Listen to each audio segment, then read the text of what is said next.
नमस्कार, मी सचिन गजानन बोरवार, कृषी रसायन एक्सपोर्ट प्रायव्हेट लिमिटेड कंपनीकडून एम्प्लॉई आहे आणि आज आपण आलेलो आहे रोडा या गावामध्ये. रोडा हे गाव पुसद तालुक्यामध्ये येतं, यवतमाळ जिल्हा. तर आज आपण हळदीच्या प्लॉटमध्ये आहे आणि हळदीच्या प्लॉटमध्ये गोगलगाई, शंख याचा जो मोठा प्रादुर्भाव आपल्याला पाहायला मिळतो, त्यासाठी कृषी रसायन कंपनी घेऊन आलेली आहे लालबीन.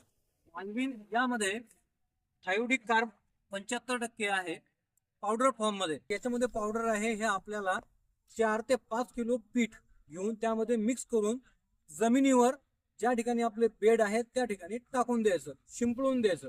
त्यामुळं जमिनीवर ज्या काही किडी येतात, त्याच्यामध्ये काळी म्हैस असो, वानू असो, उधळी असो, त्याचबरोबर गोगलगाई असो, शेंबळी ज्याला आपण म्हणतो, त्या सगळ्या किडी याच्या जवळपास येणार सुद्धा नाहीत. आता आपण माहिती घेतली हळदीसाठी. तशाच प्रकारे कपाशी आहे, सोयाबीन आहे, संत्रा आहे, या पिकावर सुद्धा शेंबळी आहे, वानू आहे, पैसा आहे, याचा मोठा प्रादुर्भाव दिसतो. त्या ठिकाणी सुद्धा आपण लालबीन यूज करू शकतो आणि त्याचा रिझल्ट खूप सुंदर आपल्याला पाहायला मिळतो. शेतकऱ्यांना विनंती आहे की सर्व शेतकऱ्यांनी कृषी रसायन कंपनीचं लालबीन एकदा नक्की वापरा. डोस आहे 100 ग्रॅम प्रति एकर.